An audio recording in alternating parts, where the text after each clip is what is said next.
அண்மை செய்தியை நாம் பார்த்துக் கொண்டிருக்கிறோம். அதிமுக முன்னாள் அமைச்சர் ப வளர்மதி மீதான சொத்து குவிப்பு வழக்கு விசாரணைக்கு உச்சநீதிமன்றம் இடைக்கால தடை விதித்திருக்கிறது. அண்மை செய்தியாக நாம் பார்த்துக் கொண்டிருக்கிறோம். இது குறித்த கூடுதல் விவரங்களை செய்தியாளர் கிருஷ்ணமூர்த்தி வழங்க நாம் கேட்கலாம். வணக்கம் கிருஷ்ணமூர்த்தி, கூடுதல் விவரங்கள். வணக்கம். முன்னாள் மற்றும் இந்நாள் அமைச்சர்களுக்கு எதிராக சென்னை உயர்நீதிமன்ற நீதிபதி ஆனந்த் வெங்கடேஷ் அவர்கள் மீதான சொத்து குவிப்பு வழக்குகளில் தாமாக முன்வந்து விசாரணைக்காக வழக்குகளை எடுத்து விசாரித்து கொண்டிருந்தார். இந்த நிலையில் இந்த சென்னை உயர்நீதிமன்றத்தின் வழக்குகளை விசாரிக்கக்கூடாது என்று அனைத்து தரப்பிலும் உச்சநீதிமன்றத்தில் மேல்முறையீடு செய்யப்பட்டிருந்தது. அதில் அமைச்சர்கள் மீதான வழக்குகள் அனைத்தும் தள்ளுபடி செய்யப்பட்டு மீண்டும் உயர்நீதிமன்றத்திற்கு திருப்ப அனுப்பப்பட்டிருந்தது. இந்த நிலையில் அவர்களில் முன்னாள் அமைச்சர் ப வளர்மதிக்கு எதிரான சொத்து குவிப்பு வழக்கின் விசாரணைக்கு மட்டும் தற்போது இடைக்கால தடை விதித்து உச்சநீதிமன்றம் தற்போது ஒரு உத்தரவை பிறப்பித்திருக்கிறது. 2001 முதல் 2006 ஆண்டுகளில் அதிமுக ஆட்சி காலத்தில் சமூக நலத்துறை அமைச்சராக இருந்த வளர்மதி 1.70 கோடி ரூபாய் அளவிற்கு சொத்து பெற்றதாகவும் அவர் மீது மற்றும் அவரது குடும்பத்தினர் மீதும் வழக்கானது தொடரப்பட்டிருந்தது.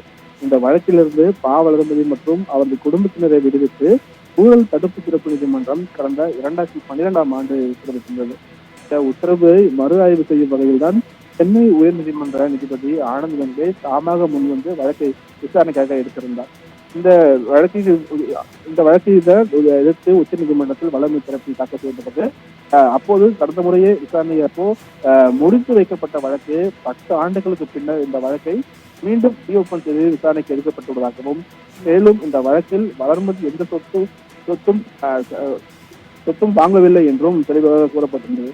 அதே வேளையில் அவரது மகன் மற்றும் கணவர் தொழிலதிபர்கள் ஆவார்கள் என்றும் அவர்களின் வருமானத்தில் தான் சொத்து வாங்கியிருக்கிறார் என்றும் வளர்மதி தரப்பில் விளக்கம் அளிக்கப்பட்டது.